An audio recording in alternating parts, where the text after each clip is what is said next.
This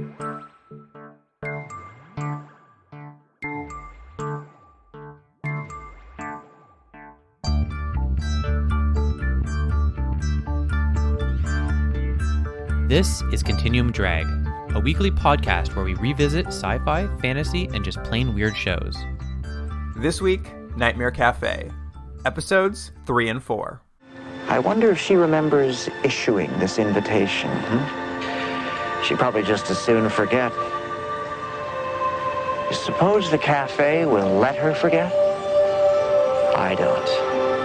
I think our Faye is about to get the biggest surprise of her. Big surprise. Welcome to Continuum Drag, the podcast presented entirely in black and white. I'm Luke, here with my co-host Jordan. What's real, Jordan? I'm in the airport to hell and I'm on standby. Remember that line? That was a good line. Yeah. It's not bad for this show. Before we get into it, Jordan, you wanna give us a little something to do? Seeing as we're coming to the end of season 2, I thought I would do a new type of game for you and I. I don't know if it's going to go well, but I'm calling it Build an Episode.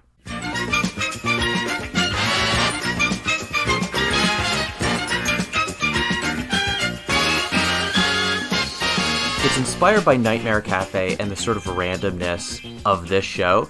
So, do you remember the old game, you ever play MASH when you were a kid? You remember that game?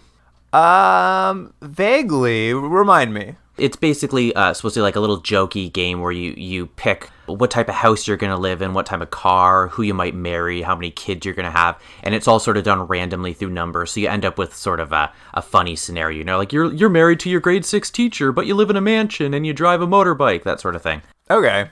So what we're going to do is I'm going to give you some categories, and they're all based on previous shows we've done over the last 100 or so episodes.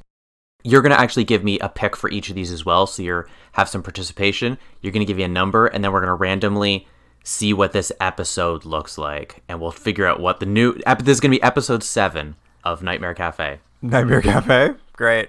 What I'm going to do is actually first give you a number, maybe a number between 5 and 10. Between 5 and 10? Yeah. How about 7? Lucky number 7. 7 sounds good. Okay.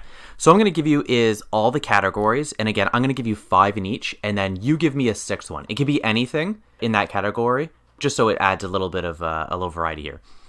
Our categories are going to be a male lead, female lead, a place, a scenario, and a random object. Okay. And again, this is all going to have to work into Nightmare Café eventually. The 5 male leads I have, and you can pick a 6th, are Detective John Kennicks from Almost Human. Okay. Marshall Garson Macbeth from Badlands 2005. A wonderful choice. John Moore from Beyond Westworld. Captain John Boone from Space Rangers. Boo. And our patron saint himself, Jake Cardigan from Tech War. Okay. So who'd you like your 6th pick? Let's go with Quester from the Quester tapes. Okay, great. Our next category is female lead, and the ones I have are Dr. Karen Hartland from America 2100, Chloe Tanner from Freaky Links, Sophie Green from Harsh Realm, Dr. Allison Taylor from North Star, and Lieutenant Shane Vanson from Space Above and Beyond. Well, let's throw another doctor in the mix and have Dr. Molly Ann McCaffrey hop in there. Right. I think that was her name, right? Yeah, Molly Caffrey. All right, a place. So I've just thrown some places that this could take place. We have Giant Telescope Room, Ancient Caves, New Tokyo, an Alien Planet, and Virtual Reality. Can we throw in the Planet of the Apes? Oh, that's great. Planet of the Apes. That's wonderful. Okay, I have a few different scenarios. We have time travel, alien invasion, hostage situation, time bomb diffusion, and gladiator match. I've got one for this too. How about Triffids? Okay, that's great. And then finally, a random object. I have an invisibility watch, morph mask, pancakes, a DNA bomb, and finally, a head of lettuce with teeth. Very good. Oh, random object. That's a hard one. What was in Riverworld? That steamboat from Riverworld. Okay, steamboat. I assume the episode will start at the Nightmare Café. We're with our 2 leads, Faye and I want to call him Frank. Yeah, Faye and Frank. And these 2 people we find out, they're going to show up. They're going to walk into the cafe, and then the rest is going to unfold. Exactly. I'm just going to go through and quickly see what our categories are going to be for this episode, and we'll see what episode 7 is going to be.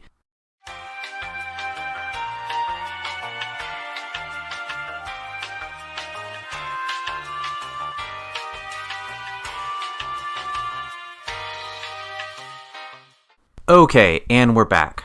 Again, to recap, you've picked the number 7, and so going through all of these categories, our random build an episode generator has created, for episode 7, the new episode of Nightmare Café. Shot in 2020. Yes, in 2020. Faye and Frank are in the cafe, and in walk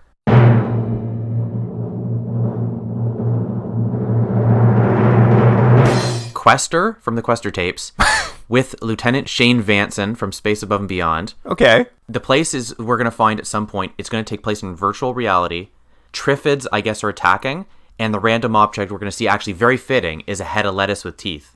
Oh, all right. So what do you think this episode is? Well, obviously, Quester walks into the cafe, followed shortly by Shane Vanson. Mm-hmm. She's died in that crash at the end of the episode of Space Above and Beyond. Spoiler alert from 20 years ago. They both have to make up for some sort of sin in their past. Makes total sense. They walk through one door. They're in the virtual reality that is Quester's brain. Ooh, that's good. Yeah. That's like it's inside of his brain. I think the Triffids are just like going to be a manifestation of guilt, some sort of survivor's guilt, maybe. Maybe they start growing in the cafe or something. Ooh, that's not bad. I guess maybe that's where the head of lettuce comes in. They get served a salad by Faye, and it's full of human teeth, and they're like, "Oh no, this reminds me of when Dampus died at the end of the episode, and I didn't help her." Right there, that makes as much sense as I think all the episodes we've seen so far of Nightmare Café. Yeah, I'm on board. I've got it now. It's definitely survivor's guilt. It's because Quester's lived so long that his best friend, the guy from MASH, has died, and he's all alone. And that's it. That's how easy it is to write an episode of the show. It's not bad. I'd watch it. Yeah. So there we are. Well, great work, Jordan. You did it. Thank you. I could have talked about that episode forever, but let's move on. Well, maybe it'll be an extra bonus episode. Nobody hold their breath. All right, let's get into this week's episodes then. Here is the IMDb summary for episode 3, Faye and Ivy. Mm-hmm. Faye's younger sister, Ivy, comes to the city to visit her, but trouble comes along in the form of her scummy boyfriend, Jesse. That was courtesy of Michael Hoffman. Yeah, Michael's got it. And Jesse is scummy. It's definitely his thing. Like, this is who we meet. Like, Ivy and Jesse are coming into the big city. They're riding the SkyTrain in Vancouver, which I was excited to see. What city is this supposed to be, by the way? Did they ever say? They never say. It's just a general metropolis, or maybe Vancouver playing itself, but it is one of these shows that I don't think it's going to much trouble to hide that. I actually think later in this episode, we'll see the SkyTrain again, and out the window, they're going to go past the that Expo Dome that we saw in Earthstar Voyager as a set. I think the assumption is no one knows these landmarks, so who cares? Why hide them, you know? I mean, now that we've seen so many shows made in Vancouver, I'm starting to recognize them. That's true. Now, how much did you like that Ivy, who is Faye's sister, did you like who played Ivy? Yeah, Molly Parker. A very, very young Molly Parker. Famed Canadian character actress from Deadwood and the new Netflix Lost in Space. Yeah, that's right. She's reading a letter that Faye sent her where Faye's kind of bragging about her good life in the big city, and she's finally come to catch up with her sister, who she hasn't seen in 10 years. She's brought along her boyfriend, who's he's horsing around. He's a little vaguely threatening off the start, being like, "Don't leave me for a big city slicker. I wouldn't like that. Let me steal that letter and that you got from your sister that you cherish and throw it off the side of this subway platform." And there's one thing I don't know if you noticed. There was something that really has very little to do with this scene, but I thought was an odd choice. In the background, while they're having this conversation, there's a guy just welding. I did see that, and I was just like, that seems very dangerous. And there's no, like, they haven't cordoned him off. He's just welding. There's sparks everywhere. They're walking through the sparks. I was like, what am I supposed to take from this? That it's just like, life goes on. I don't know. It was very weird. It was distracting. I think that's just what they think happens when you go to public transit. They're just always welding something. They're always welding. Yeah, but you're right. The whole point of the scene, you get the sense right off the bat that she's a little bit naive. He's maybe a little bit abusive, or at least in a very dominant position in the relationship. Yeah, he tosses that letter she has from Faye off the side of the platform, and it floats down because it's a SkyTrain. It's in the sky. It floats down, and who's waiting below to catch it? Why, it's our good friend, Blackie. Yep. He sort of reads the letter, and then he talks to, as he does at the beginning of every episode, talks to us, the audience, and says, "Oh, that's crazy. Faye's sister's in town. I hope something doesn't happen." Again, I don't know if I understand what he's supposed to do. I can't tell if he wants bad things to happen, or he just wants something to happen, or he wants to help, because it seems like it changes from scene to scene. It wasn't clear what he was threatening, if anything, or even what might happen. He was just kind of just like, maybe they'll meet. And I'm like, I assume they will. I mean, why would you introduce this character? But it is funny because in the first episode, he was sort of like, "Oh, they might get a second chance. I bet they blow it." And the implication was he's sort of like, he's trying his best to set up scenarios for them to fail. But that doesn't seem to be what he's doing afterwards. No, I don't know. I still don't know his role exactly. He's more of a commentator. For a show that's already about people watching a TV in a cafe commenting on the action, he's commenting on the meta action beyond that. But he also shows up, not to belay this point, but he does show up in scenarios as well as taking the place of various people. He helps propel the action. Yeah, it's hard. It's unclear what his job is. He just is where he's necessary. I guess that's what it is. So anyway, moving on. Ivy and Jesse kind of wander through a rough part of town. We get to see people dressed in leather dancing to some Red Hot Chili Peppers on the sidewalk. I love that it was supposed to be like the outcast of society, and they're just listening to Red Hot Chili Peppers. I was like, ooh, extreme. I know, doing a little dance. Jesse forces Ivy to hand over the last of her money so he can go buy some smokes, and he kind of leaves her outside to watch the dancers in the street. Yeah. She's into it, though. She even, like, gets that look like, maybe I'll start joining in a little bit. I think she starts bobbing her head a bit. Like, she's like, maybe I can dance with these guys. But inside that shop, old Jesse's grabbed the shopkeeper's concealed gun and is robbing the place. What happens here? Does he accidentally kill the guy via heart attack? We see that a little later in the show. Like, it'll be revealed to Faye what happened. Like, she doesn't even know a robbery happened. The TV at some point turns on and says, "Hey, check this out from earlier." What we see in the first scene is he goes in and robs the guy. And then later when we come back to it, the cafe kind of extends the sequence. And Jesse is, like, threatening the man. The guy's, like, begging, "Don't kill me, don't kill me." And then Jesse, like, just shoots into the roof to give him a spook, I guess. Yeah. And yes, the guy collapses. I guess, what would you try? Is that manslaughter? Was that what it would fall under? Probably manslaughter, plus the robbery charge. Plus the robbery, yeah, right. And then Jesse makes that mean joke to the corpse. What is the joke he makes? I don't remember. He says, "I guess you're the father to 3 orphans now." That's good, though. That's funny. Just so you know, he's a real jerk. That's what was revealed to us. No, I like that. I actually forget that line. I'm starting to like Jesse a little more now. Over at the cafe, of course, we see a floating pot of coffee as Frank and Faye materialize into the world. This raises some questions because up to this point, this is episode what, 4? 3. They've always just been in the cafe. And the implication has been they can leave depending on what's happening in scenarios, but otherwise they're there at the cafe. It's sort of a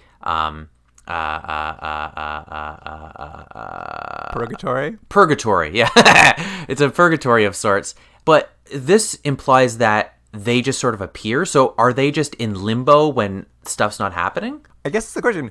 But else, does it apply they appear? Or does that floating coffee pot apply they're invisible? Oh, I didn't even think of that. So are they just saying that if no one's around, no one sees them? And they're still like carrots being chopped and like lettuce is being washed, but it's just floating. Yeah, I mean, that's the implication, I think. Also, they vanish and reappear quite frequently in the show. They'll vanish and then appear somewhere else, that kind of thing. But there are 2 vanishing effects. One is the classic, just like you fade out and then fade back in.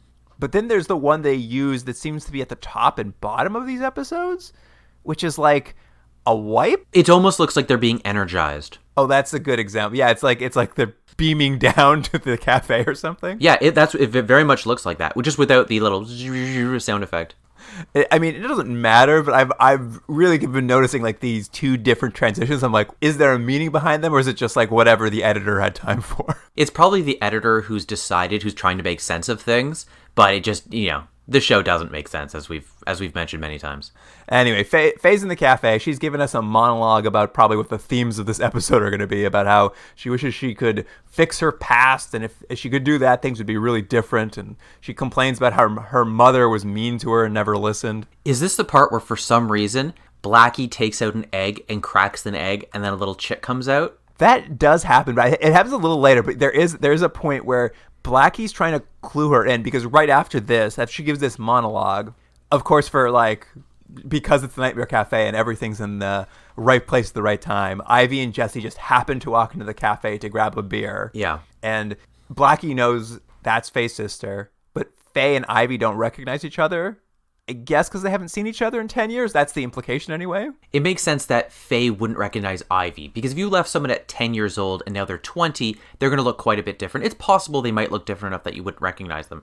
But let's say Faye left at 20 and now she's 30. Her sister's still going to know what she looks like. She wouldn't have changed that much. There are no photos in the house. She's been erased. Yeah, so anyways, it's so they can set up this mystery that doesn't resolve in any enjoyable way. But anyways, they don't recognize each other. Well, and that's where Blackie comes into it. Is Faye's like, that girl seems really familiar, and Blackie does a magic trick with an egg. He takes an egg and then he cracks it open, and inside is a little chick, and that is what clues Faye into that is her sister. You know what? You caught that. I didn't even understand. It just seemed like it was another weird thing he does, because not too long from now, he kills a gigantic cockroach too. Like, I thought it was just with these random things to be like, isn't this a weird place and isn't he zany? That's at the end of this scene. He's got like a comically large spray can. Yeah. And he basically sprays the air, and a housefly the size of a watermelon falls through the top of the screen and lands on the cafe. Never comes up again. My note was, why did this happen? Is this supposed to be funny? I mean, I think it's supposed to be very comical. That prop comedy, giant fly. Anyway, in this episode, I'm assuming both the actors are in their early 20s, playing a little bit younger. They're supposed to be about 19, 20, right? Yeah. Both of them look about 30, or at least mid-20s. But I love that there's at least 3 scenes where people keep asking them for their ID. And I know it's just so we're like, oh, they're really young. I'm like, I don't know if anyone would ask them for their ID. I mean, I recognize both those actors, and they look quite a bit younger than they are when I know them from more of their acting work later. So for me, it was fine, because I was like, they're both so young. I guess. It was because probably I know them as older actors. What I'm saying is I would serve both of them alcohol. Well, you don't have your smart serve, though, so you don't know what you're doing. Well, I give it to random kids all the time. They're going to learn somewhere. And if it's not from you, who else? It's not from me. It's going to be from some creep like Jesse. Well, there you go. You're not a creep. They should learn from you. By the way, Frank does not need to be in this episode at all, but they really shoehorn him in so that he's like in charge of the action. Yeah, this could be an episode where he's just in the back, like chopping potatoes. But I think he's the first to notice that Frank has Jesse has a gun on him, right? Yeah, well, they want a beer and burger. Faye tries to serve them, but Jesse's a real jerk. He orders for Ivy and is just calling Faye toots and stuff. So Faye kind of just I don't know if I want to deal with this. And I think you're right about the shoehorning, though. It was funny. I think the way it's handled is Frank really wants to shoehorn himself into the story. Yeah. It's as if this character is just I'm not going to have anything to do in this Nightmare Cafe. I'm getting myself involved. Yeah, because he takes charge of the action very, very early. Because they're a little creeped out by Faye, who is just you look like the type of girl who's here looking for your sister based on an address you have in your pocket. And they're like, how do you know so much? Oh, yeah, and she say she's a friend of hers? I think that's a little later in the episode, but Jesse and Ivy are a little creeped out by this aggressively helpful waitress. So they're we're gonna take off, and Frank's hey, let me tag along. I'll help you find that address. Hold on. And he kind of takes off all his stuff. He's I can't wait to get out of this shitty cafe for a few hours, and books it out the door after them. Yeah. Maybe that's it. Maybe Frank just wants to get out. But I think we have to mention, though, that I think Ivy keeps mentioning that the reason they're in the city is they want to find Faye because Faye, as you mentioned earlier, sort of exaggerated how good her life is. And so Ivy has essentially run away from home, and she's hoping her and Jesse to, I think, move in with Faye, or at least have her help them. Yeah. Kind of get a heads up as they're essentially runaways. Yeah, they've run away and they want to find her sister, and they think she lives a good life, so maybe they can help her out, basically. Frank follows Ivy and Jesse through the streets and kind of tries to ingratiate himself into, I guess, this duo. He's trying to be friends with them in that way that, like, it's kind of funny because it's that way where, like, a 35-year-old's like, hey, you 18-year-olds, I'm pretty cool. Like, we should all hang out. Yeah, it is funny. Can you imagine, though, if you just showed up to a random cafe and you're leaving and the guy who works there's like, hey, I'll come with you. You'd be like, no, please. And I'll give the show credit. They do sort of act like that the whole time. It's like, we don't want this creepy guy with us. Yeah, and as Frank's trying to, like, sell himself to them, the cops drive by and, like, turn around. I guess they're searching for a robbery suspect matching Jesse's description. So the three of them take off and hide in an alley, and Jesse uses the moment to take out that pistol he stole and pistol whip Frank in the back of the head with it. I thought they just took his jacket, but I think it might go to commercial, but Jesse and Frank essentially exchange clothes while Frank is knocked out. Yeah, they do a jacket swap, and he gives Frank the gun. Basically, he's just like, all right, when the cops come into this alley where we ran into, they'll just arrest this dope, this chef from that restaurant, and I'm scot-free. But here's a question, though, for you. I think this is right before commercial. It's going to be like, oh, no, he wakes up and he's in different clothes and he gives a gun and the cops are showing up. The stakes. It's like, but he can go back to the cafe anytime he wants. He's also dead, so nothing matters. Like, the cops could literally shoot him and kill him. He's just going to wake up in the cafe. What does it matter? I mean, I hadn't thought about it, but you're right. There's not really much at stake for him. Like, it's not like Frank can get arrested and go to jail, I guess. I mean, maybe the rules are so nebulous that it definitely doesn't feel like there's any real stake for him. Well, what we've seen is no matter really what happens, he'll end up back in the cafe because that's now what his existence is. So none of this matters. Well, I mean, it matters to Blackie because he's back at the cafe watching this all transpire with Faye. And when he sees the cops pulling up, he's just like, now's my time to shine. See you later, Faye. Yeah, and then so Frank gets up, he sees the cops coming. He's got to outrun the cops, and suddenly a cab driver comes. And at first I didn't recognize that it was Robert Englund doing the part, because what I thought they had cast was a white guy doing a very offensive Indian accent. Now, that is what he's doing, but it's, I think, supposed to be played for laughs, that we're supposed to know that it's Robert Englund via Blackie via this character. Am I right? Yeah, I mean, he's in a turban. He's talking like the love guru in a part that surely Justin Trudeau tried out for. And that's only funny for Canadians. And it was insane. I'm just like, what is happening here? I mean, it was bad. I like that I was grateful. Let me say I don't like it, but I was grateful that they gave up on the whole ruse in like 30 seconds. Yeah. Like, Frank gets in the car and he's just like, oh, wait, you're Blackie. And he's just like, and he just stops with the whole thing. But I was just like, oh, man, this is rough. And this whole episode is a little weird. It's like a new thing for Blackie. This entire episode will be Blackie dressing up in different costumes as if he were Mike Myers in an Austin Powers movie. Yeah. And putting on weird voices. The entire episode is him popping up randomly in weird clothes. Well, I think part of it is that they have this character of Blackie. They didn't really define who he is or what he's supposed to do. So now by episode 3, they're like, you know what he's going to do? In all the adventures, he'll just keep showing up. It's like, but why? So he's saving Frank, who doesn't really need saved because none of it matters. And I mean, so far of the 4 episodes we've watched, this is the only episode where that is true. Yeah, that's true. But essentially, they get into the cab. They're going to get a nice car chase sequence here because, you know, they need a lot of action in the movie. So Blackie's driving him through the streets. Did you catch, because he drives like a maniac, did you catch who his driving instructor was? No, I didn't. Who was it? When he's driving, they ask Blackie, it's like, how did you learn to drive like this? He's like, let me just tell you, my driving instructor had a pitchfork. I didn't hear that. That's funny. So some sort of farmer, I guess? yeah, exactly. But yes, they do a driving sequence. At some point, Frank realizes he's wearing Jesse's jacket and kind of figures out what the ruse is. So he throws the jacket out the window, which lands splayed across the police's windshield. So the police veer off the road and crash, and the car explodes? That's what happens. If you go too fast, cars explode. And as they're driving away, Frank's like, oh no, and Blackie's like, don't worry, they're fine. Yeah.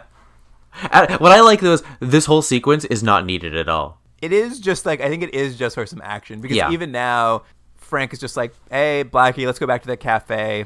And Blackie's just like, I don't know, maybe not. Frank's like, shut up. Let's go back to the cafe. Just give me the wheel. And we get another comic sequence where Blackie literally takes the steering wheel off the front of the car and hands it to Frank and says, here you go. And then vanishes from the car. It's just time waste, though. It says, like, I can't believe this is happening. But, like, again, none of this matters. It doesn't have any effect on anything. Yeah, like Frank has to jump out of this careening taxi to get out.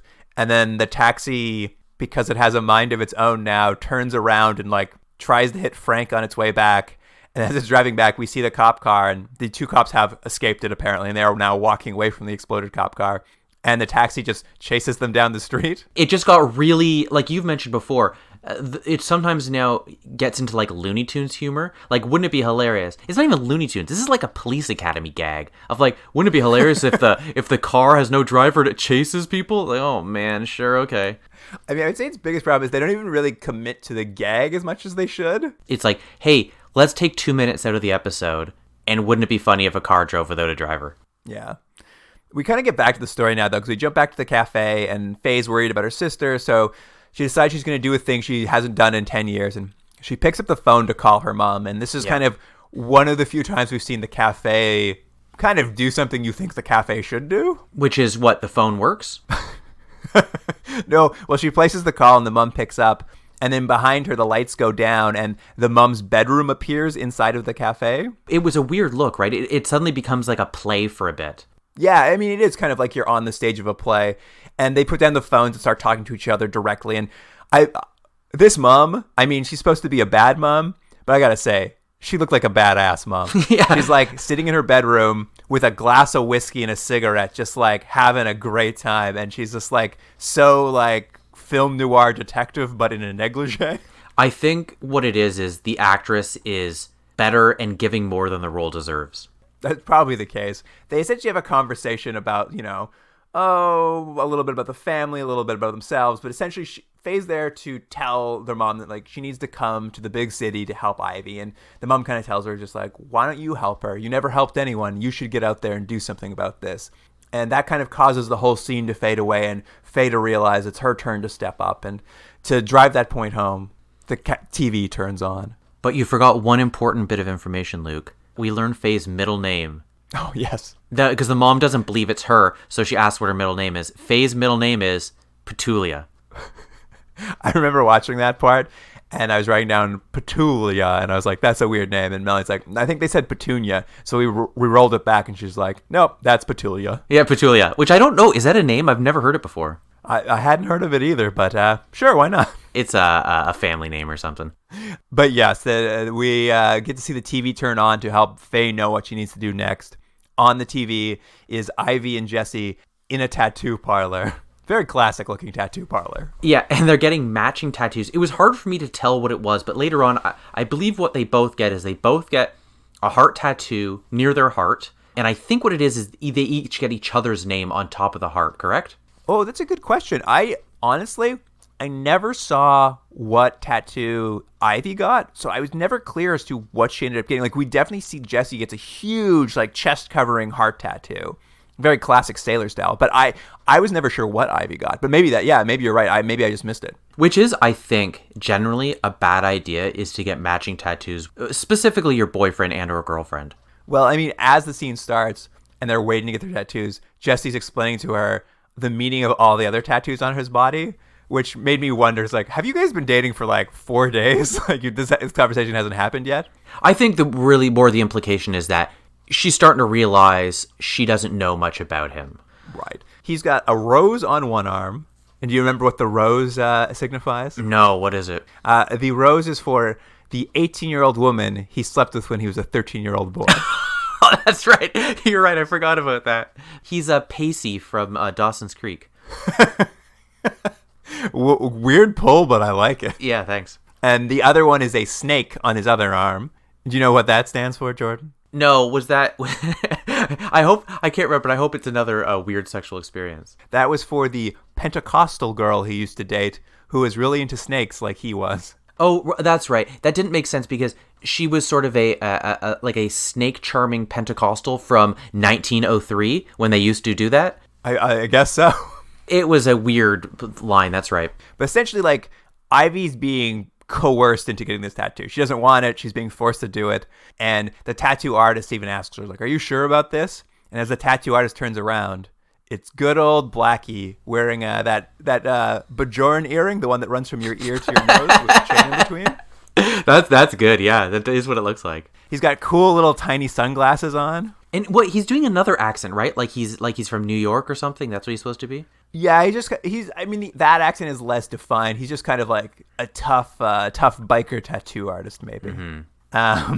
But seeing this on the TV, essentially Faye knows she needs to do something to help her sister. So as Jesse's getting his tattoo, she wishes she could help her sister, and she appears in the lobby of the tattoo parlor. Mm-hmm. She bumps into Ivy, and I think this is the point where she's just like, hey, I know it's weird to see that waitress you just saw from that restaurant in this place, but I'm actually a friend of your sister's, and like I'm just here to help, and I don't think you should be doing what you're doing, and this is weird. So Ivy basically calls bullshit on the whole thing. Yeah, and Faye's just sent right back to the cafe. Well, it's because Ivy's just like, this sounds like bullshit that you're my sister's friend. What are you doing here? I wish you'd go away. So basically the wish is counteracted and throws Faye back to the cafe. Now, this is a weird thing. I'm going to stop real quick. You get the impression that through these episodes that if you wish something in the cafe, it's going to happen. But it's not consistent, because I think it's either this episode or the next episode where the characters have sort of figured that out, and they keep saying they wish, but like the cafe's like, only when I feel like it. Well, that's certainly I think that's more the next episode we start saying that they know wishes work now, but the cafe's not letting them abuse it. Right. And this episode, I think we're going to learn something interesting too as we get to the last part of it that might explain that. But just kind of where we are now is kind of weird, because we suddenly cut back to Frank, who at this point in the episode, I'm like, I don't need to know anything what's going on with Frank. He's not involved with this episode. But suddenly we see Frank. He's still wandering the streets post that car chase. He steps into the road and gets hit by a car. Yeah. But who's driving that car? Yeah, well, it's I think the implication is that the car is going too fast. He's still an idiot for walking in the middle of the road, but a car hits him. He gets out. They have like kind of a confrontation. He said, don't worry, I'm not going to sue you if you let me drive, because he realizes, I don't know if he realizes at the time, but we as a viewer do, that it's the mom that we've saw before in the other scene, the mom of Ivy and Faye. Yes. And that's just it. Basically, Frank's just like, I won't sue you if you'll give me a ride back to work. And then she's like, okay, fine, I guess I will. And we have like at least 2 or 3 scenes of them driving, right? Yeah, I mean, we get a little bit of a driving sequence here too. She drives more crazy than Blackie. Yeah, and it's a weird character trait. I'm not sure what we as a viewer are supposed to get out of it. He's like, oh, you drive crazy. She's like, yeah, that's the way I drive. And I was like, okay. But essentially, she's flown into the big city because she had a dream where her daughter appeared to her, and she was like, it made her want to come to the city to help her youngest daughter out. So that's why she's there. She's flown there. She's rented this car, and now she's driving around like a wild woman, just trying to figure out where on earth her missing youngest daughter is. Yeah. Getting back to the actual plot of the episode, Ivy and Jesse they finally tracked down Faye's apartment. That address they've had they found it.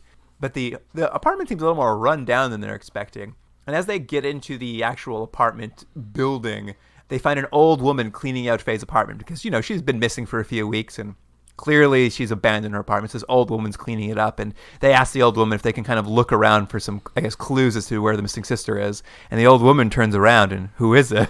It's Blackie again, for the 3rd time this episode.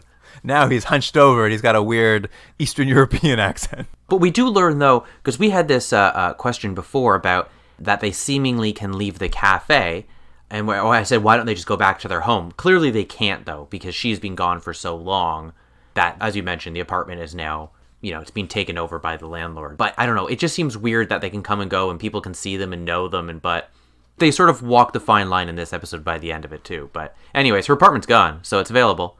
2-bedroom. But yes, they start looking around the apartment, trying to get some clues as to what happened. It's at this point, Jesse, who was led to believe Faye was going to be wealthy, it becomes clear that the only reason he did this was he just wanted to meet Faye so that Faye could give him money. Yeah. And so now that he knows Faye is a liar and she's poor, he's just like done with this. He's like, why am I even with you, Ivy? Like, your sister's poor. This was a stupid trip we've taken. And you know what?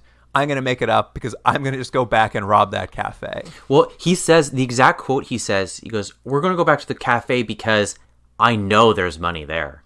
I was like, what? Of all the places, you're in the middle of the city. You're going to go back to this cafe in the middle of nowhere because you know that place has money? You're the only people were in there at all. Like, the place looks like it has maybe $50. It was funny because in the scene where they are at the cafe, Blackie goes to the cash register and they have a cutaway to him opening it up and being like, ugh, slow night. Like, implying how little money is there. So there's no reason for him to think there's any money at that cafe. Yeah.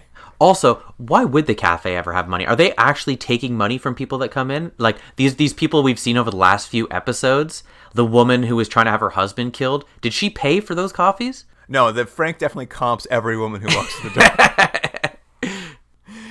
Anyway, Ivy finally's had enough. She's like, if you do that, I will call the cops on you. So Jesse starts to choke her out against the wall because he's had enough of her, too. Yeah, but then Fate wishes she can fight the guy. Yeah, they go back to the cafe. She's watching it on the TV. She wishes she could kick his ass. And the cafe just kind of like throws her at him. Yeah. And so she kind of fights him. It's not choreographed very well, but she sort of hits him and gets him off of Ivy so they can get away. They run out.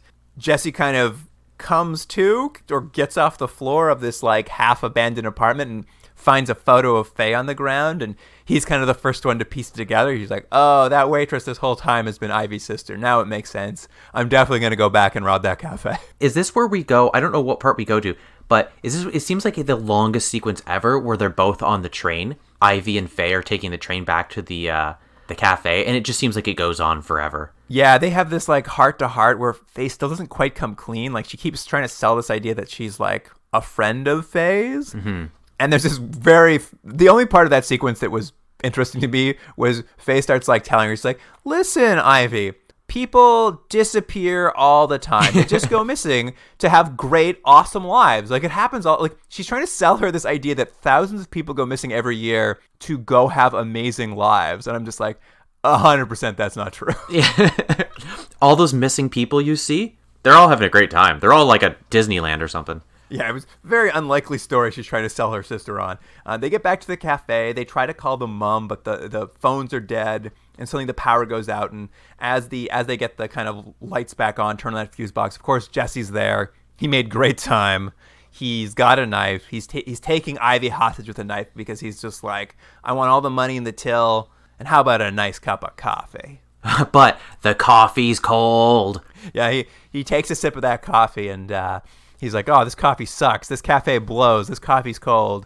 And the coffee cup itself shoots a column of flame straight out of it. Yeah, and the reason it does it is because the cafe is sensitive.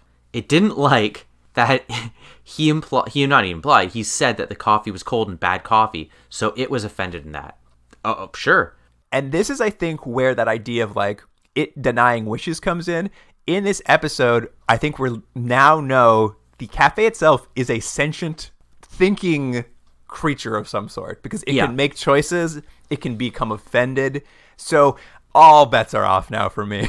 Yeah. So after the coffee fire, I think money starts shooting out of the register too, right? It's like it just starts spitting out, and then Jesse goes to grab the money and sort of loses his grip on Ivy, and then his hand gets stuck in the register, right? Yeah, I think the cafe is now, since it's so mad at Jesse for calling it crummy, it's just the cafe's way of punishing him, I guess. And then we have to get Frank back in the action. He's outside, but he can't get into the cafe. And what is it? Because he said something offensive to him?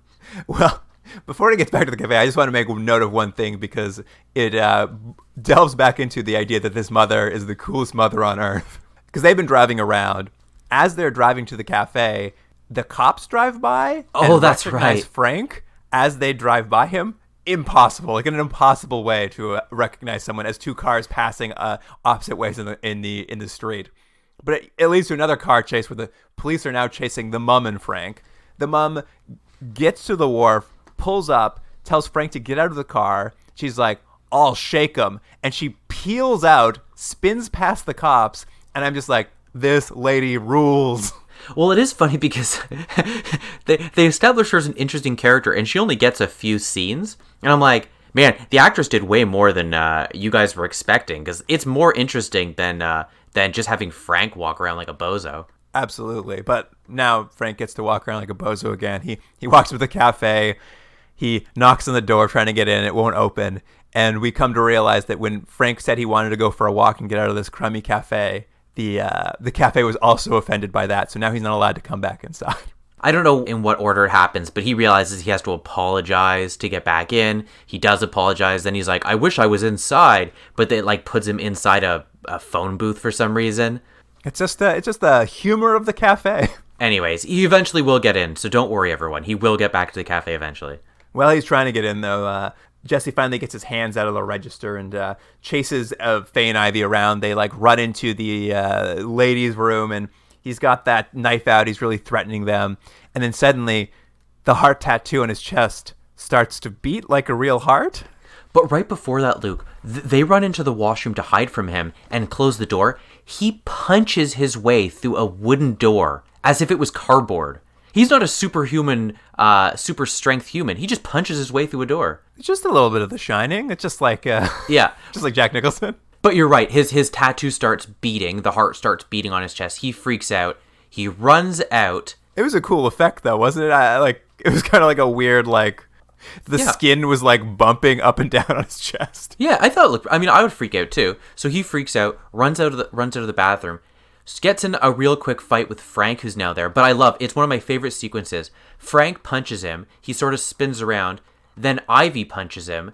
And then Faye punches him. And he keeps spinning. He staggers and he goes to the doorway. The doorway flips open. The mom is there and she gives him the knockout blow. I love that too. It was just like 1 punch, 2 punch, 3 punch, 4. But you actually missed a key part of that punching sequence, Jordan. What was that? Ivy is holding a toilet seat, and she hits him with a toilet seat. That's right. Yeah, she had time to unscrew the toilet seat. It was like a professional wrestling match broke out in the middle of this. And I was just like, where did she get a toilet seat from? And then we sort of have to wrap things up really quickly. And is this the part where they all decide, basically they're like, the mom comes in and they're like, you're here, Mom? And then she's like, yeah, I met this guy outside named Blackie, and he filled me in that Faye works for the government, so everything's fine now. Well, that was it. A little earlier in the sequence, too, when they're fighting Jesse. Jesse does also reveal to Ivy that Faye is, in fact, her sister. And when when Jesse reveals that, Ivy's just like, oh, that makes sense. I think you're a government agent who's a secret agent, so that's why you couldn't tell me this whole time. Like, Ivy creates that entire story for herself.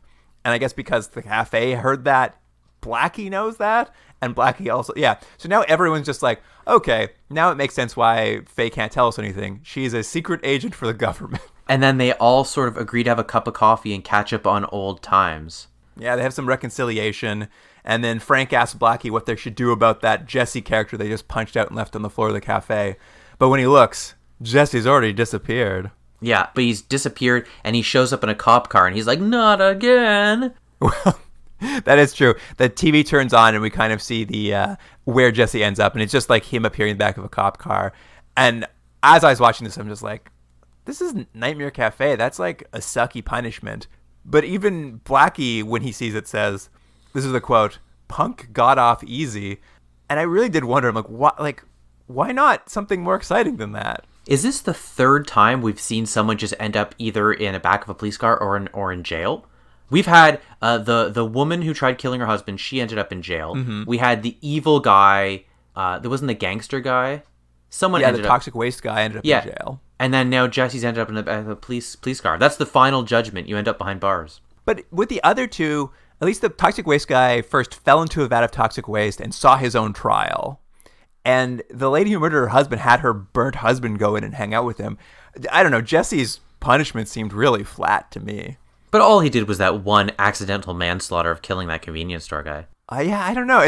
I was just like, I, like Blackie at the end of the episode, was also disappointed by what a lame comeuppance guy. What he should have done is looked around and then right to the viewer said, what a lame episode, am I right? That would be a better character. Imagine the whole time he's just constantly complaining about how crappy the show is that he's stuck in. Well, you know what? I'm not going to spoil it, but someone basically says that next episode. Right. Oh, that's true. That's true. For episode 4, The Heart of the Mystery. Yes, here's the IMDb summary. Let's get into it. A primitive clock, if you will, measuring out the time you've got left, Stan. That young punk out there in his Saturday night special, he said it ticking for you. See the bullet? That shiny thing right by your elbow. It's frozen right now, but it's headed straight for your heart. In the time it takes to get there, can you solve the mystery of your life?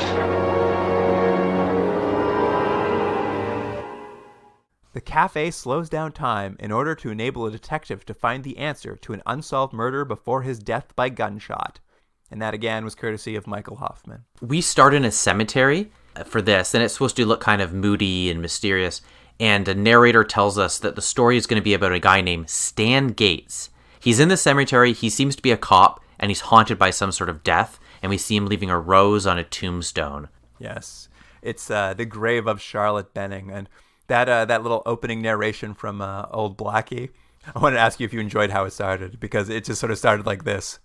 There's a million stories in the city, and here's one. Yeah, that's right. Yeah. It's like the worst kind of pickup lines ever. It's like, there's a million women in the city, and you're definitely one of them, so how about it? It was a fun start overall, but like it was that opening monologue, I'm just like, doesn't seem like anyone's trying. But I will say this episode was a little bit fun because what we're going to see is it's going to be a bit of a noir. They're at very least trying to do some sort of stylized storytelling, noir storytelling. So right off the bat, this is my favorite episode, at least from the point of they seem to be trying. Now, they're not exactly going to hit their marks and execute everything, but it did feel like for once the show was like, oh, let's actually just go for it. Yeah, this cop, Detective Stan Gatlow. I thought it was Stan Gates. Oh, is it Gates? I thought it was Gatlow for some reason. It doesn't really matter anyway. I guess not. While he's at this gravesite, he hears a car window breaking and he sees a kid breaking into a cop car. So he's a good cop, so he goes chasing after the kid even though he's off duty, and he chases him through the streets, and of course he's going to end up outside the Nightmare Cafe. I guess we could just finish what happens to him right now before we go into the cafe. Right off the bat, I liked Stan as a character. He's not the sort of jerk you think he would be. Like, he's actually quite compassionate and empathetic towards the kid that has broken into the car, and he's trying to talk him down. But they imply, I think, that the kid's got a gun. He's got a gun, and I think they imply that he's on drugs, so he's not in the best mental state. So he's a little bit panicky and nervous. And while Stan is talking to him, he shoots the gun, and then time freezes. It's interesting. Like, Stan is really they're really hammering home he's a good cop, and even the kid, when he trips and the gun goes off, he kind of stumbles backwards. The gun just kind of goes off. So no one's really at fault. It's a bad place, bad time. And we don't ever see what happens. We just hear the gun go off, and we cut inside of the cafe where Faye and Frank are playing Clue. Symbolism at its finest. Yeah, I know. But what I like is this is, I guess, what they do in their off hours when they're not invisible. They just like play board games because no one's in. But here's an interesting question for you, Luke. They never seem to be very bored in their purgatory, do they? Like, they always seem fine with the things they have to do. They have to chop vegetables. They're kind of fine with it. They're playing board games. They're sitting around reading a newspaper. They never seem to really complain that much. They're just like, well, it is what it is. I like to think that these 4 episodes have taken place over, like, maybe 10 days, so they haven't had time. Oh, maybe. But that's just me making up stories for them. Well, it's been long enough that their respective apartments have been... They're being emptied out. Mm-hmm. Anyway, as they're playing this Clue game, Stan steps into the cafe, completely unhurt, and asks for a cup of coffee. Mm-hmm. And Blackie appears and offers him his favorite meal, a cheeseburger and fries, since it's going to be his last... Yeah, and I think, is this where he shows him right off the bat? Like, Blackie's like, hey, look out the window, and he sees that he's himself is out there. Yeah. And time has frozen. I was grateful for that because I was really worried they were going to tease us with whether or not he was dead for the whole episode. Because we just hear the gunshot go off, and then he steps in, he's unhurt, and I'm like, is this going to be a whole tease where, like, did he die, did he not? But no, Blackie takes him to the window, and outside, in a pretty good effect, the kid's frozen in time, kind of tripping backwards with the flare of the gun going off from the muzzle. We see Stan outside, frozen in time, his arm up to protect himself, and a bullet traveling toward him. And Blackie tells him, he's like, pretty soon that bullet's going to go through your arm and then hit your heart, and you're going to be dead. But we're going to give you just enough time to solve the greatest mystery of your life. And let me just say now, this is not that great a mystery, because in terms of setting up a noir, like a 5-year-old could see what happened. But anyways, it's the greatest mystery of his life. He's maybe a nice guy, but not a great detective, at least from my perspective. Anyway, this news hits Stan, and here's what he says basically when he's told this is what's happening. He asks if he is in the Twilight Zone. And my note was, I'd recommend not mentioning a better version of your TV show. Well, my note was, you wish, buddy, you're in a C-tier knockoff. Yeah. It is funny, right? It's like, someone was like, we have to mention it. It's so similar. We have to mention it. It's like, no, just don't. Don't even mention it. Don't call attention to it. I think it's very funny because I would love to see a version of the show where it's just like, you are in this position, you're just like, oh my God, am I in the Twilight Zone? They're like, oh, sorry, man, you didn't quite make the cut for the Twilight Zone. Like, this is Nightmare Café, though. And you're like, ah, shit. Why didn't I get the cut? I did the auditions. Oh, well, it is the show we're watching. But right now, Blackie puts on music, and it's going to be one of these sort of like, old-timey kind of musics on the jukebox. And we see the TV start showing Stan something from his past. I think it's 15 years ago, and it's this is his greatest mystery, and it's him on the case of some break and entering. The TV is showing a memory from the crime. You're completely right. It's all in black and white because I guess memories are black and white. They're just trying to differentiate the difference between the past and the present. I mean, it's kind of cliche, but I didn't mind it. At least, again, it was. I don't mind it either. At some stylized, And it fits the theme of the show. It's supposed to be a detective mystery, so it does fit well. They've lit it very well. It looks like a film noir. He goes inside, and Charlotte, the woman who died, whose murder he's trying to solve, her brother is a wheelchair-bound man, and when Stan steps inside, he's been knocked unconscious and laying on the floor inside of the study. A figure appears at the top of the staircase, all silhouetted in black, and seems to shoot at him because a gunshot goes off, and Stan fires back. The person at the top of the stairs is hit, and their body rolls down the stairs and lands in front of him, and as he leans over to have a look at who he's killed, someone comes up behind him and smacks him in the back of the head, and he's knocked unconscious. And when he wakes up, it's no longer a body dressed in black. It's Charlotte. Yeah, and she's there in like a negligee or something? Yeah, she's like in a white negligee laying in front of him, and she's been shot through the heart. And this is the crime he's never been able to solve, is he knows when he got there, he shot someone dressed in black and not Charlotte. But he was never able to prove it. All the evidence said that he shot Charlotte, and the crime was basically it was closed as an accident, I guess, an accidental shooting. We're going to find out later in a not very well done scene, but we'll find out later that part of the evidence is that he said he shot the person in black, but when they check Charlotte's body, his bullet is in the body. So pretty conclusive that he accidentally shot her, at least based on the evidence. The ballistics experts they talked to at a firing range later, apropos to nothing, says it's that one bullet was fired from his gun, and that bullet was inside of her heart. So what are you going to do? And not to talk about the scene that happens like 20 minutes from now, but that scene is really funny. It's not really important. It's just to get that information across. But when they go to talk to the woman in the firing range, she's shooting a gun, and she goes, it's still pulling to the left. I just thought it was the weirdest line. I was like, what? The gun is pulling to the left? It's not a steering wheel. But now we kind of have set up, thanks to the TV, for Frank and Faye what the mystery is, and us, the audience, are like, oh, well, what really happened there? And it's kind of funny because the episode starts, and I guess this time Frank is really reluctant to get involved with this one. Do you know why? No, because it's a guy. That's it. Right. That's the only reason. It's the first time it's been a male that's having this issue. So he's just like, I'm not interested. I'm not going to get laid. But of course, Faye lets it slip that she wishes she could lend a hand. She makes the mistake of saying the magic word, wishes in the cafe. She gets sent to, not the past, but she gets sent to out of the cafe into the other world. She's sent basically to the mansion in present day. Yes, but here's the thing. She shows up, and the only way she knows who she is, because she's suddenly in a different outfit, is she has a business card, and it has her name on it, and then underneath it says Crimes Past and Present, and her title is producer. Now, from that, she deduces that she's a producer of a TV show, and she just gets right into the role. Wouldn't you be more confused? I'd be like, who am I, and what am I supposed to be doing, and where am I? I assume because she's in a new outfit and she's got a purse. She has a purse with her now with this business cards in. Maybe there's just like a script for her from the cafe. It's like, here's what you say. Here's what you're going to do now. Well, that's what I mean.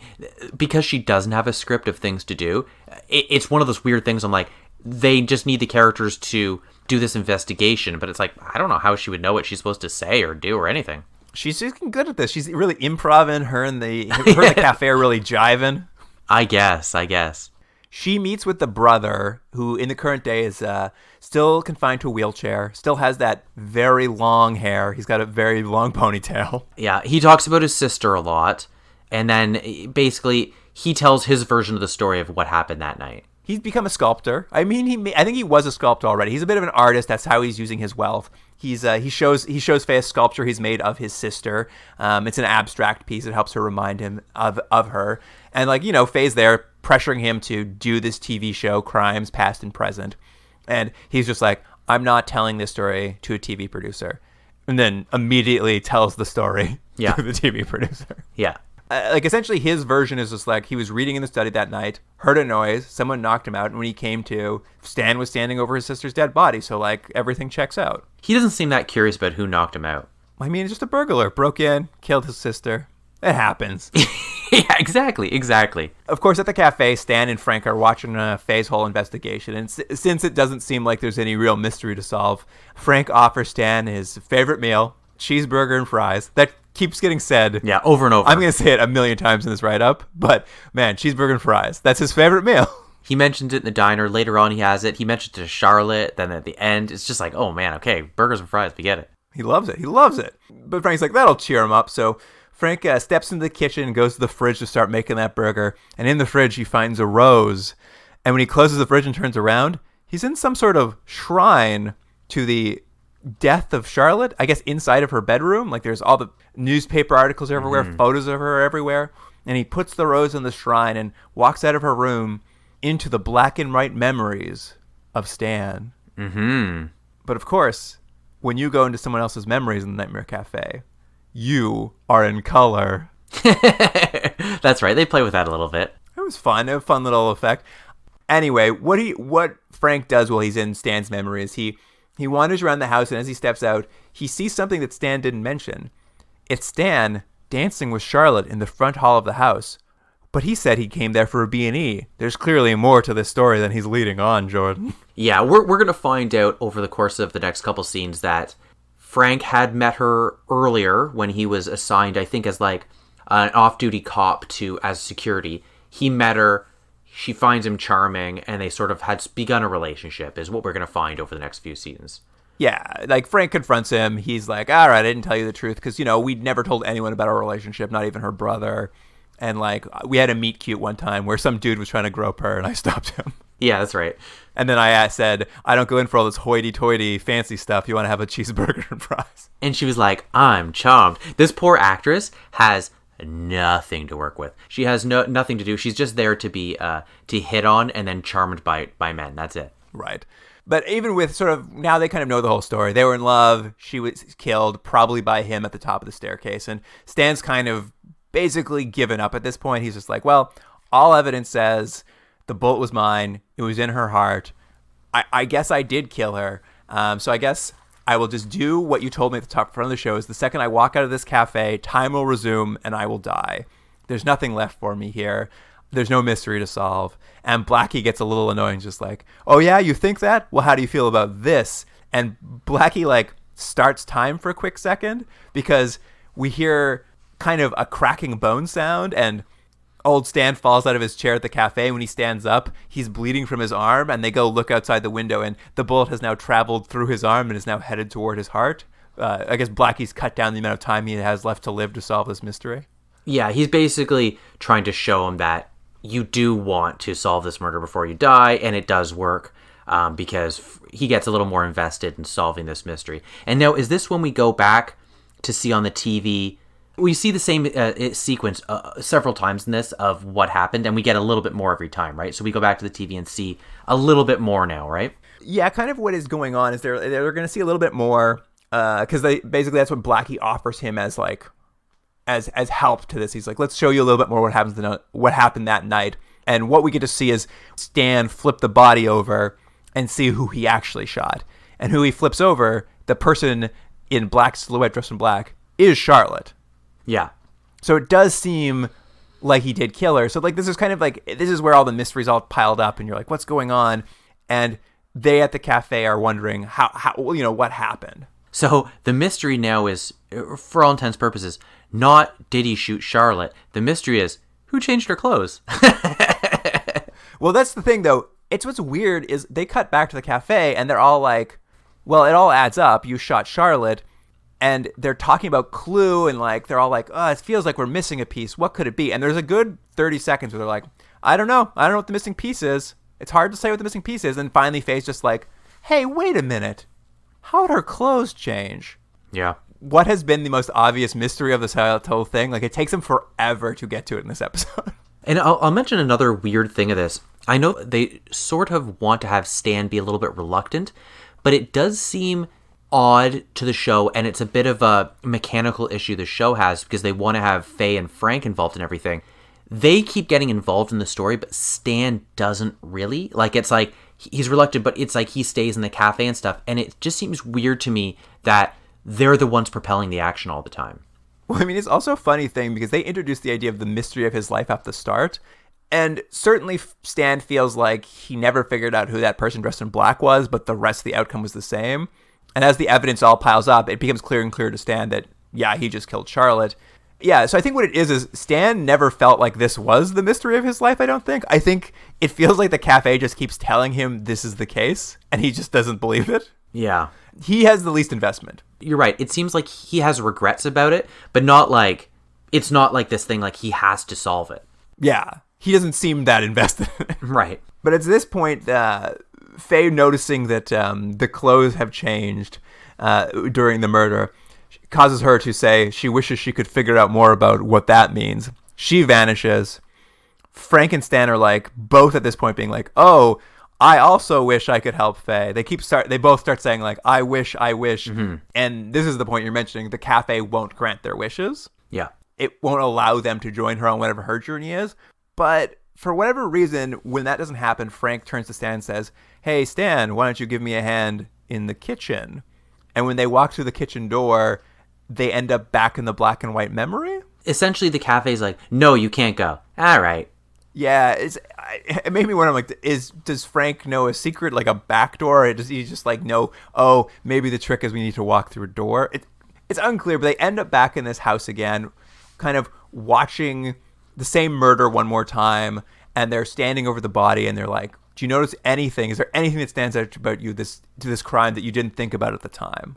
But what's weird is we get an effect over the next couple scenes where, and I don't know if it entirely works, Faye is in the house, but in present time, trying to solve the murder, and Frank and Stan, in color. Frank and Stan are in black and white in the memory in the same house. So, and even at one point, the characters are going to cross each other, but they don't really know they're there. Or I think she doesn't see them, but they can see her. It's all this weird thing. And I was like, oh, this is complicated even for this show. I don't know. Did that happen? I actually thought, I thought they were cross-cutting, but I don't think they saw each other. No, they did, because she complains later on. She goes, I was in the house and you guys didn't say anything. And he's like, no, you were in present tense. We were in the dream, so you couldn't see us. Interesting. Yeah, I didn't notice it, actually. That's very funny. I had noticed the cross-cutting, but I didn't realize they knew they were, like, I didn't realize they knew Faye was there. It doesn't really matter. It's just weird the way they staged it. Honestly, I actually liked it because I didn't see that other part. I thought it was a good cross-cutting because I thought they were like matching them both on separate investigations for the same crime. Right. I guess I selectively deleted a part of that memory, so I like the sequence more. Sorry to ruin it. But basically, in this memory, they're looking at the body. Frank's compelling Stan to like, what looks weird? Like, use your detective mind to figure out something that doesn't make sense. And Stan's kind of looking around the room being like, I don't see anything. Like, I've thought about this a million times. Everything makes sense to me. It's all the same. Even the unconscious brother from the wheelchair, his scuffed shoes. And Frank's just like, scuffed shoes? But he can't walk. Again, I give them credit for, you've seen this sort of thing before in TV movies where someone essentially goes into a memory palace and they've got to go through and try to, go through the fog of memory and try to find some sort of small detail that will solve the problem. That's not bad. They don't entirely do that this well because he just looks like a really bad detective. Because what you're going to find is, yes, his shoes are scuffed, meaning he can probably walk. But more important is, like, when he came into the break and enter, he never went over and looked at the body at all, which is weird to me. But anyways, it's the mystery of can the brother walk is something you saw from 3 minutes into the episode. I also question Frank's leap of logic. I don't know if you were in a wheelchair. I think your shoes could get scuffed still. Maybe. I don't know. I thought it was a bit of a stretch, but the kind of thing we also see back in Faye doing the present time thing. She's wandering around the house in present day at night. She knocks over a vase and wakes up the brother at some point, and she goes into his sculpture sort of workshop. Yeah. And on the ground she sees, it's so funny. It's just like black wheelchair marks, like he like rolled through like ink or grease or something, and then they stop abruptly and just become shoe prints. Yeah, yeah. Just to drive home the idea that it's like he's faking it. He comes in this point, right? Isn't he? Like to start chasing her? Yeah, he appears behind Faye and is just like, I guess you figured out my mystery. And he's holding a blowtorch. That's what he's threatening her with. Yeah, and again, she shouldn't be worried because she's already dead. It doesn't matter. Nothing's going to happen to her. I don't know. We don't know. Maybe it hurts still. Maybe she just doesn't want to feel that pain. Maybe. Anyways, he chases her. You would have just let that man put a blowtorch into your eye. Let's just see what happens. Yeah. It, breaks off into a classic chase sequence where he's chasing her through the house. They're running around. Frank and Stan are back at the cafe watching this all on the TV with Blackie. And they're like, Blackie, help her. Our wishes aren't working. And Blackie, like, waves his hand at the TV, which on the TV, Faye's running past a swimming pool. And, like, the wave knocks her into the swimming pool. Yeah. Like, he's got, like, magic powers. And then she's just, like, disappears. Like, the brother looks for her, but she has disappeared. And I think she's going to appear in the cafe later, but... Yeah, she, like, walks out of the ladies' room soaking wet. But the brother does find the business card, but it's a business card to the cafe that she apparently has. No. He digs through the purse because, like, she's gone missing, but she's still got her purse. And inside of her purse is a book of matches to the all-night cafe. Oh, I thought from what it looked like, I thought it was a business card, and I thought... What waitress would ever have a business card for the cafe they work at? But matches make more sense. So that's my mistake. Classic film noir thing. You find a book of matches and that's the only clue. Yeah, fair enough. Always a bad clue, though. At this point, do we watch the whole what happened? Or that he comes back to the cafe first, the brother, right? Well, yeah, basically, essentially what we know now is the truth is out. Stan knows that guy walks, probably killed his sister. Like, Something's up for sure. The brother now knows, I got to use this matchbook to go to the cafe. So we basically cut back to the cafe. The brother walks to the door. He's got a gun. He's surprised to see Stan sitting there at the bar. But clearly the jig is up. So he's just like, I've been meaning to tell you this for ages, Stan. I've really wanted to torture you with my getting away with murder. So allow me to explain the entire mystery to you now that you know I can walk. Basically, it says he always loved the sister. It's sort of an incestuous thing, I suppose. You suppose? Well, I suppose he clearly wanted to incest her quite badly. So, okay, I don't suppose. I know. And he pretended to have this disability so that she felt the obligation to help him, so she would stick around. That's kind of what happened is he came on to her really hard after showing her the sculpture he made. She rejected him and pushed him off the second floor of their house. So he was injured at some point. Right. But he's like, I eventually recovered and I just never mentioned it to anyone. So he's been milking it. He pretends he has this disability. And then should we go through everything that got set up? Yeah, well, at some point he had seen the two of them dancing. So he knew Stan and his sister had hooked up and he was just not going to have that. He's like, if I can't have her, no one can? I guess that's his plan? I couldn't tell who he was punishing by doing that's his plan. Yeah, it's if I can't have her, no one can, yeah. He steals Frank's gun one night and swaps it with an identical gun that he's put blanks inside of. He has to hope that this detective will never shoot his gun between the switching it and this break and enter. He knows he's a good detective. He'd never shoot his gun. Yeah. He calls in a break and enter. He shoots his own sister. In the heart. Kills her. With Frank's gun. Stan's gun. Then he takes a mannequin, leaves it on the ground by an upturned wheelchair, so it looks like... He's unconscious. He is there. I don't know how realistic this mannequin is, but it looks like him enough. He's a sculptor. He's so good. Yeah, that's right. And then he puts the sister's body in the black cloak. Oh, no, he's in the black cloak. So when... She's also in a black cloak. Frank shows in for the break and entering, sees the mannequin on the floor, assumes it's the brother, hears the gun at the top, which is now the brother. He shoots the blank, gets out of the way. I can't remember. He shoots the blank, and then Frank also shoots a blank. I think what it is he shoots his sister in the heart. Frank fires up the stairs to, like, fire back because he thinks he's being shot at. He pushes the body of his sister down the stairs so it'll roll down and land in front of him. And then the brother sneaks back downstairs, and while Frank is looking at the body, clubs him in the back of the head, moves the mannequin, lays on the floor like he's been knocked out, and waits for Frank to basically wake up and discover the sister. Yeah. That's his whole plan and how it's executed. But one thing they never explain, and they just gloss over, is the brother just says, he's just like, then I came down, changed her clothes, and laid down.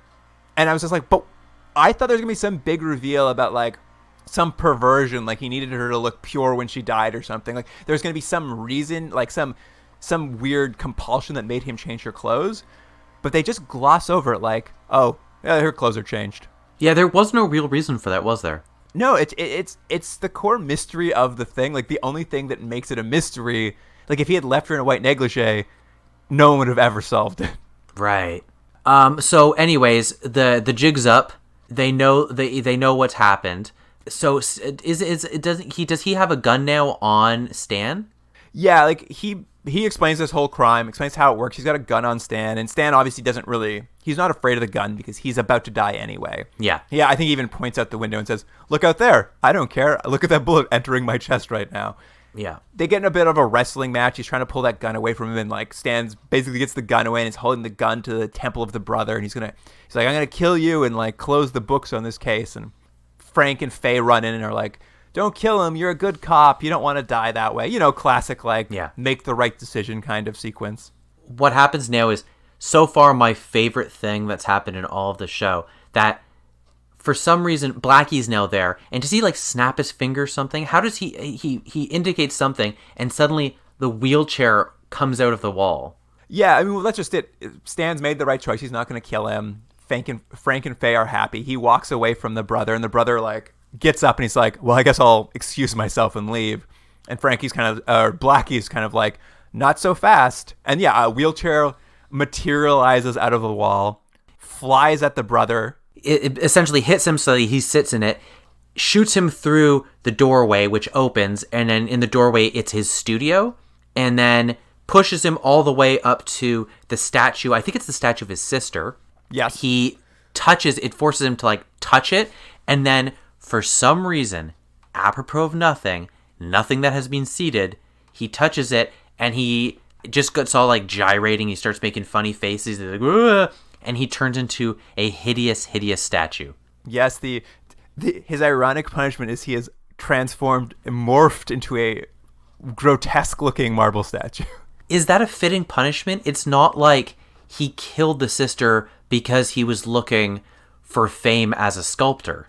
No, it doesn't quite fit. There's a bit of an epilogue here where they kind of say, there's like a voiceover where they talk about how since after the brother went missing, his artwork was never appreciated, but in some dark corners of the art world, his final work, known as the final scream, the sculpture of himself in this grotesque pose became something of a curiosity. Like, there's just kind of like an epilogue being like, isn't it weird that the only sculpture he's remembered from is the one that's him?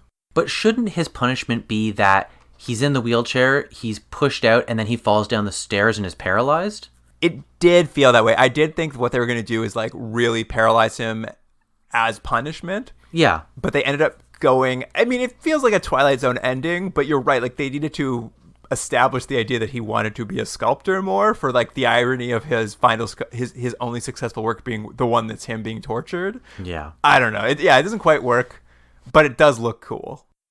We now see outside the bullet in the time freeze has moved.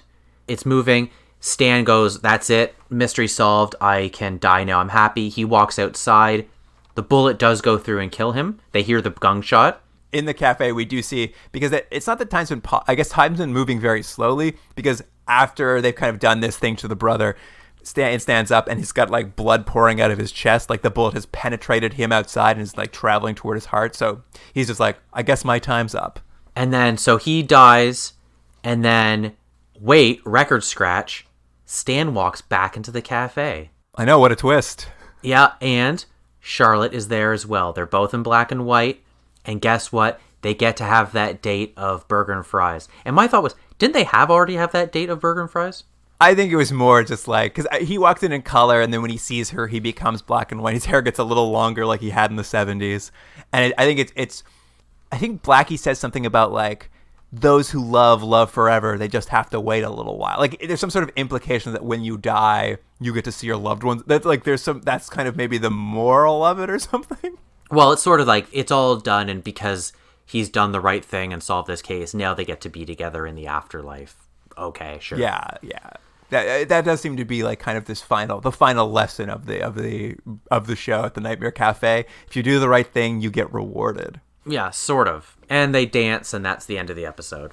Well, Jordan, do you have any final notes before we get into ratings for this? Nothing I think that we haven't said before. The show has really made it clear that there isn't going to be a lot of consistencies in the rules and the characterization of people, but at this point, it's just like, just sit back and kind of enjoy the moments, if there is any. Let it wash over you. Exactly. You know what that means, Jordan? What's that? Time for commercial talk. Oh, no, really? What are your favorites? No, I'm not going to talk about them too much. I just wanted to make note of two things. One, I really want to watch that TV movie, The Big One. The LA earthquake movie looked great. Oh, yeah, that's right. The Hollywood sign fell down. I'm like, oh, that looks amazing. What else was there? I was really excited to see all those Man and Machine commercials. Oh, yeah, that's right. There was a lot of Man and Machine. And I was like, how sad that a show that's destined to be canceled, like Nightmare Café, is also promoting another show that's also destined to be a failure. I hadn't looked at it, but I was wondering if they would be on the same network. So I was very excited to be like, look at that, same network. Yeah, whoever was making the decisions of which shows to go forward with didn't have that job very long, I don't think. NBC wasn't landing a lot of hits, apparently. No. All right, that's enough of that. Let's rate these episodes. What do you want to give the first one, Faye and Ivy, episode 3? In terms of the 3 episodes we've seen, the first episode was okay. It was kind of introducing characters, and the second episode was so porny and gross. So this one was a little bit better than that. So I'm going to give it just a tiny bit more, and 4.5 out of 10. 4.5. Not good. Yeah, here's the thing I feel about these things, too, is these 2 episodes are improvement over the last episodes. I agree. I think this one, like the having a sister come in, like this tied the characters into the story a bit more, which works better than most of them. And there were a few moments that were fun, and then a few moments that were bad, and a lot of moments where it was just boring time wasting. I'm going to give it a straight down the middle 5. I feel like this is just like the most average piece of television. Really, that is what it is. It's at best average, which is, not saying much, but, I'm still hoping that they'll have at least some moments that make it worthwhile. But what do you think about episode 4? Episode 4 is my favorite episode so far. Yes, the heart of the mystery. Honestly, these shows they're almost the exact same feeling for me. I liked elements of them. I was bored by elements of them. I think maybe the trappings of this one, the kind of the noir mystery worked a little more, just because I maybe enjoyed that a bit more. Yeah. And I loved the morphing into the grotesque statue at the end. It was like, yeah, it was great. This is what that show should be doing, is like that gross, something gross like that. But I'm going to give it a 5.5. Luke, it doesn't happen that often, but I'm going to give it the exact same score, 5.5 for me as well. Well, if anything's ever been a 5.5, it's that episode. That's true. All right, that about wraps it up for this episode of Continuum Drag. If you have any thoughts on Nightmare Cafe, you can email us at continuumdrag@gmail.com. And of course, Instagram and Twitter, we'll have giant flies. We'll have... people morphing into statues. That's got to be there. Yeah, there'll be some fun stuff on this one. There's some interesting stuff. So, in the little 2 seconds clips. It's one of those shows that fall under the category of, if you watch this show in 5 to 10 second increments, it's much, much better than the whole. That's true. It's much less than the sum of its parts. Yeah. All right, Jordan. Good doing this with you. And listener, we'll see you next week. See you then. Continuum Drag is recorded in Toronto, Ontario. Theme music by James Ruxsiedler. Produced by Jordan Delic and Luke Black. Special thanks to Aaron Yunes, Adam Wheatner, Jeff Hanley, Jane McRae, and Stephen Packard.